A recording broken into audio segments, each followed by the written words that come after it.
नमस्कार दोस्तों, GNS news में आपका स्वागत है। हर उपयोगी जानकारी और काम की खबर से अपडेट रहने के लिए अभी सब्सक्राइब करें हमारे चैनल को और साथ में बेल आइकन भी प्रेस कर ले और वीडियो को ज्यादा से ज्यादा दोस्तों में शेयर करें। तो चलिए बढ़ते हैं खबरों की ओर। एक भारतीय नागरिक पैदल हज यात्रा के लिए निकला है, जिसे अब पाकिस्तानी अदालत ने वीजा दे दिया।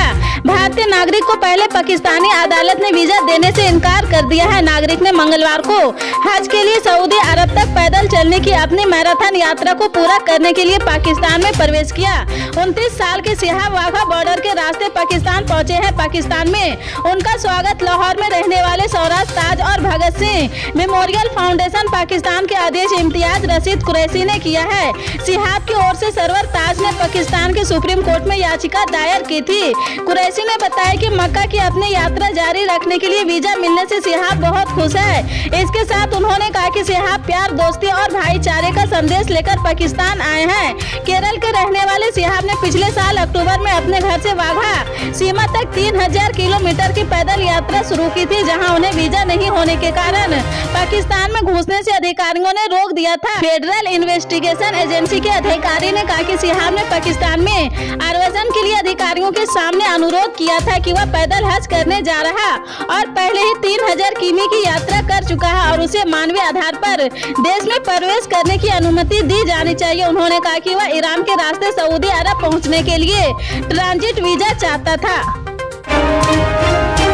पुरानी पेंशन को लेकर एक खुशखबरी है, इसका इंतजार पूरा देश कर रहा है, लेकिन फिलहाल बदलाव सिर्फ एक राज्य में हो रहा। दरअसल हिमाचल प्रदेश के मुख्यमंत्री सुखविंदर सिंह सुक्खू ने मंगलवार को कहा कि राज्य सरकार ने पुरानी पेंशन योजना को बहाल करने की घोषणा करने से पहले आवश्यक बजटीय प्रावधान किए हैं। उन्होंने एक बयान में कहा कि हिमाचल मंत्रिमंडल ने विचार विमर्श के बाद अपनी पहली बैठक के दौरान योजना की बहाली को मंजूरी दे दी है। कांग्रेस विधानसभा चुनाव से पहले अपने प्रतिज्ञा पत्र में किए गए अन्य सभी वादों को पर्याप्त वित्त प्रावधान के बाद चंद्रबद्ध तरीके से पूरा करेगी। मुख्यमंत्री ने वेतन आयोग की सिफारिशों को लागू करने का वादा करते हुए कथित तौर पर कर्मचारियों के बकाये का भुगतान करने में विफल रहने के लिए पूर्व भाजपा प्रशासन की आलोचना की है। उन्होंने कहा कि भाजपा सरकार की जल्दबाजी में उठाए गए कदम अवांछित और अनावश्यक है। सुक्खू ने कहा कि भाजपा सरकार ने मौजूदा सरकार को खाली खजाना सौंपा है। कांग्रेस की पूर्व अध्यक्ष सोनिया गांधी हाल में केंद्र सरकार द्वारा पेश किए गए बजट को लेकर कहा कि ये बजट महंगाई, रिकॉर्ड बेरोजगारी और घटती आय जैसी गंभीर चुनौतियों का समाधान करने में विफल रहा। उन्होंने कहा कि हमें भारत के लोगों की आवाज सुनने के लिए मोदी सरकार और उनके मंत्रियों के बजट महिमा मंडन को अनुसरण करना है। यूपीए चेयरमैन सोनिया गांधी ने दैनिक अखबार में लिखे एक लेख में कहा कि इस बजट में गरीबों के लिए बनाई गई योजनाओं में आवंटन कमी और उनके अधिकारों में कमी की है। यह मोदी सरकार का गरीबी पर मौन प्रहार है। सोनिया गांधी ने भारत जोड़ो यात्रा का जिक्र करते हुए कहा कि इस दौरान लाखों भारतीयों ने गंभीर आर्थिक संकट को लेकर निराशा व्यक्त की है। गरीब, मध्यम और ग्रामीण या शहरी सभी वर्ग महंगाई, बेरोजगारी और घटते आय की मार से परेशान हैं। आपको बता दें, पूर्व मुख्यमंत्री उमा भारती के तीखे तेवरों के कारण प्रदेश की प्रस्तावित शराब नीति मुख्यमंत्री शिवराज सिंह चौहान के गले की हड्डी बनती जा रही। मध्य प्रदेश की नई शराब नीति कैसी हो, इसके बारे में पूर्व मुख्यमंत्री उमा भारती ने आखिरकार वर्तमान मुख्यमंत्री शिवराज सिंह चौहान को अपने सुझाव भेज दिए हैं। इस मामले में अब गेंद सरकार के पाले में है। इसके साथ ही उमा भारती ने पूर्व मुख्यमंत्री कमलनाथ को उनके और शिवराज सिंह चौहान के बीच में न पड़ने की नसीहत भी दे दी है।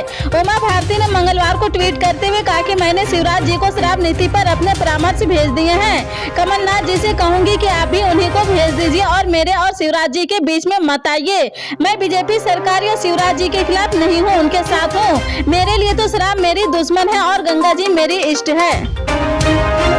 दिल्ली के उप मुख्यमंत्री मनीष सिसोदिया की मुश्किलें बढ़ गई है, जहां एक और शराब घोटाले में सिसोदिया पर सीबीआई का शिकंजा कसता जा रहा। वहीं एक और मामले में एलजी ने सीबीआई से कहा कि मनीष सिसोदिया के ऊपर मुकदमा दर्ज किया जाए। यह मामला दिल्ली सरकार के द्वारा फीडबैक यूनिट के गठन में नियमों की अनदेखी और फीडबैक यूनिट द्वारा किए गए कार्यों में भ्रष्टाचार के मामले का है। इस संबंध में पहले ही सीबीआई में शिकायत दर्ज की जा चुकी है। अब तमाम तथ्यों के सामने आने के बाद एफआईआर दर्ज करने के लिए कहा गया है। फीडबैक यूनिट के ऊपर 36 लाख के घपले का आरोप भी है। अब तक जांच में घपले की बात सामने आ चुकी है। मनीष सिसोदिया के अलावा गोपाल मोहन के खिलाफ भी मुकदमा दर्ज करने को कहा गया है। Gopal Mohan anti corruption bureau में सीएम के एडवाइजर है। जयपुर में सचिवालय के अधिकारियों और कर्मचारियों ने 11 सूत्री मांगों को लेकर मंगलवार को सचिवालय परिसर में धरना दिया है। सचिवालय कर्मी लंच के बाद धरने पर बैठे, जो देर रात तक भी जमे रहे। हालांकि शाम को मुख्य सचिव उषा शर्मा ने कर्मचारियों के प्रतिनिधि मंडल को वार्ता के लिए बुलाया है। इस दौरान कर्मचारियों अधिकारियों ने सरकार की सबुद्धि के लिए हनुमान चालीसा का सामूहिक पाठ भी किया है। इसके बाद करीब 7 बजे मुख्य सचिव उषा शर्मा ने अधिकारियों कर्मचारियों के प्रतिनिधि मंडल को वार्ता के लिए बुलाया है। फोरम के अध्यक्ष शिव शंकर अग्रवाल ने कहा कि राज्य कर्मचारियों के लिए RGHA योजना और OPS लागू कर कर्मचारी वर्ग को व्यापक रूप से लाभ लाया है और कर्मचारियों की विभिन्न समस्याओं के समाधान के लिए सहानुभूतिपूर्ण रुख का स्वागत करते हैं। लेकिन शासन सचिवालय राज्य प्रशासन का हृदय स्थल है। राजस्थान सरकार के सभी नीति नियम संबंधी महत्वपूर्ण कार्य है यही किए जाते हैं, जिसके कि जनता को उनका लाभ सही रूप में मिल सके। पेट्रोल डीजल के भाव हर दिन सरकारी तेल कंपनियों द्वारा जारी किए जाते हैं। यह भाव इंटरनेशनल मार्केट के कच्चे तेल की कीमतों के आधार पर तय किए जाते हैं। आज के दिन क्रूड ऑयल के भाव में भारी बढ़त दर्ज की गई है। WTI क्रूड ऑयल के भाव में 0.53% की बढ़त देखी गई है और यह $77.55 प्रति बैरल पर कारोबार कर रहा है। वहीं ब्रेंट क्रूड ऑयल के भाव में 0.11% की भारी बढ़त दर्ज की गई है और यह $83.69 प्रति बैरल के आसपास कारोबार कर रहा है। ऐसे में क्या आज के दिन के पेट्रोल डीजल के भाव में इन क्रूड ऑयल कीमतों का असर पड़ रहा है? जम्मू कश्मीर की पूर्व मुख्यमंत्री और पीपुल्स डेमोक्रेटिक पार्टी के नेता महबूबा मुफ्ती ने कहा कि बुलडोजर से घरों को गिराकर भाजपा ने राज्य को अफगानिस्तान में बदल दिया है। राज्य में चलाए जा रहे अतिक्रमण विरोधी अभियान को लेकर केंद्र पर निशाना साधते हुए मुफ्ती ने कहा कि बुलडोजर की वजह से आज कश्मीर आपको अफगानिस्तान जैसा दिखेगा। मुफ्ती ने यह भी कहा कि भाजपा के शासन में जम्मू कश्मीर की आर्थिक स्थिति खराब हुई है। उन्होंने कहा कि जम्मू कश्मीर ही एक ऐसा राज्य या केंद्र शासित प्रदेश था जहाँ लोग सड़क पर नहीं सोते थे, जहां लोग मुफ्त राशन के लिए लाइन में खड़े नहीं होते थे। जब से बीजेपी आई है, गरीबी रेखा से ऊपर रहने वाले लोग भी इसके नीचे आए हैं। उन्होंने आगे कहा कि वे जम्मू कश्मीर को फिलिस्तीन और अफगानिस्तान जैसा बनाना चाहते हैं।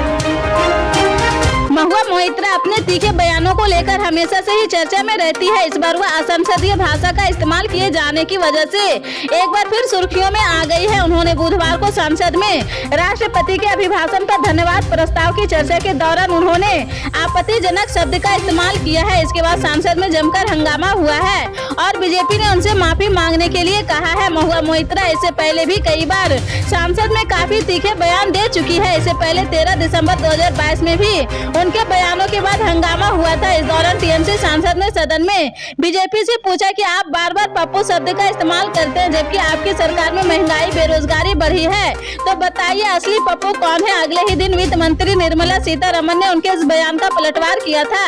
इसके बाद सोशल मीडिया पर पप्पू और महुआ पर खूब चर्चा हुई है।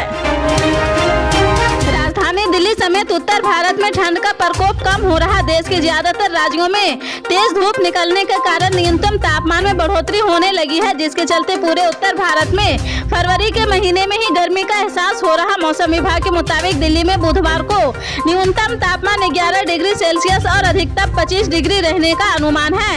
IMD से मिली जानकारी के मुताबिक उत्तराखंड, हिमाचल प्रदेश, मेघालय सहित पहाड़ी इलाकों में 8 फरवरी से 10 फरवरी के बीच बर्फबारी और बारिश का अनुमान है, जिसकी वजह से उत्तरी भारत के इलाके जैसे दिल्ली, हरियाणा, उत्तर प्रदेश में ठंड एक बार फिर से दस्तक दे सकती है।